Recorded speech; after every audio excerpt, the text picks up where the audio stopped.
তিনটি বদভ্যাস ছাড়লে আপনি ধনী হয়ে যাবেন। এই তিনটি ব্যাড কোয়ালিটি যদি আপনি ছাড়তে পারেন, আমি একদম সাবধানতার সাথে আপনাদেরকে বলতেছি, এই তিনটি বদভ্যাস ছাড়েন আজকে থেকেই, কালকে থেকে দেখবেন আপনার সবকিছুতে বরকত হয়ে গেছে ইনশাআল্লাহ। সবকিছুতে রহমত আর আল্লাহ তাআলার একটা করুণা আছে। এত কিছুতে দেখেন সংসারের মধ্যে বরকত নাই, অভাব অনটন লেগেই থাকে, একটার পর একটা অশান্তি লেগেই থাকে, কখনো সন্তান অসুস্থ, বিবি অসুস্থ, একটার পর একটা শুধু ঝামেলা আছে। তারপর ব্যবসার মধ্যে বারাকা নাই, ফসল করছেন, ফসলের মধ্যে ফসলের জমিও আপনার ওইভাবে হচ্ছে না, অর্থাৎ কোনো কিছুতে বরকত নাই। আপনি যে আপনার মনে হয় যে আমি যেটা দিই ওইটাই মনে হয় শেষ, অর্থাৎ আমি যেটাতে হাত দিই ওইটাই মনে হয় শেষ, আপনার এরকম একটা কাজ করে। এই জন্য এই তিনটি বদভ্যাস যদি আপনি ছাড়তে পারেন, তিনটি বদভ্যাস ছাড়তে পারলেই আপনি ধনী হবেন ইনশাআল্লাহুল আজিজ। বুখারী শরীফের হাদিসে যে কোনো একটা কারণ, বুখারী শরীফের হাদিসে এসেছে যে কোনো একটা কারণ থাকে তার বরকত চলে যায়। অর্থাৎ এই তিনটা বদভ্যাসের মধ্যে যে কোনো একটা বদভ্যাস যদি তার থাকে তাহলে তার বরকত চলে যায়। অভাব অনটন লেগেই থাকে, রহমত বরকত সাকিনা কোনো কিছুই নাজিল হয় না। এক নাম্বার, আপনি একটু মিলিয়ে নেন আপনার ভেতরে আছে কিনা, আপনার ফ্যামিলির কোনো সদস্যের ভেতরে এটা আছে কিনা। এক নাম্বার যেটা বলবো সেটা হচ্ছে মিথ্যা কথা বলা।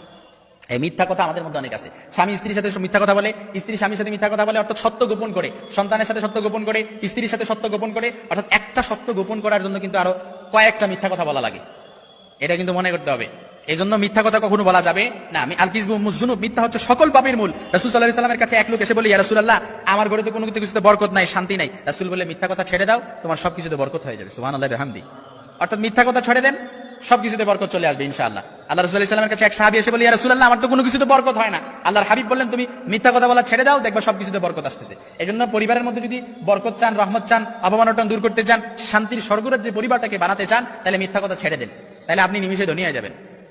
আপনার ভেতরে সবকিছু যদি আপনি মিথ্যা কথা বলা ছেড়ে দিতে পারেন, ইনশাআল্লাহুল আজিজ, আল্লাহ তাআলার রহমত চলে আসবে। এটা কিন্তু একেবারে পরীক্ষিত। দুই নাম্বার যেটা, সেটা হচ্ছে আল্লাহর রিজিকের সাথে বেয়াদবি করা যাবে না। প্রিয় ভাইরা আমার, একটু খেয়াল করে বুঝেন, আল্লাহর রিজিকের সাথে অনেকে বেয়াদবি করি, অপচয় করি। লাইন শাকারতুম লাযিদান্নাকুম ওয়া লাইন কাফারতুম ইন্না আযাবি লাশাদীদ।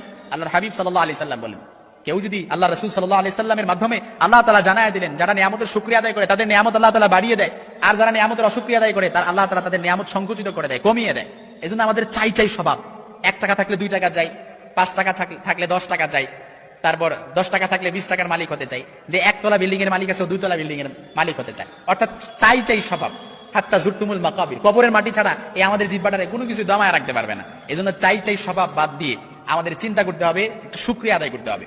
লাইন শাকারতুম লাযিদান্নাকুম ওয়া লাইন কাফারতুম ইন্না আযাবি লাশাদীদ। এজন্য আমরা যদি শুকরিয়া আদায় করি, অপচয় না করি, আল্লাহ রাসূল সাল্লাল্লাহু আলাইহি সাল্লাম এবং আল্লাহ তাআলা বলেন যে যার মধ্যে অপচয় আছে তার মধ্যে কোনো বরকত থাকে না, কোনো রহমত থাকে না, এবং সে কখনো টাকা পয়সা ওগুলোর মধ্যে বরকত থাকবে না। আপনি টাকা পয়সা ইনকাম করতেছেন কিন্তু বরকত নাই, কারণ আপনি অপচয় করতেছেন। এই অপচয় করার প্রবণতা আমাদের মা বোনদের মধ্যেও দেখা যায়। অনেক সময় লাইটের সুইচ অন করে রাখে, গ্যাস দিয়ে তারপর অন করে রাখে, গ্যাস দিয়ে কাপড়ও শুকায়, অনেক সময় দেখা যায়। সাবধান, এই অপচয় করার মন মানসিকতা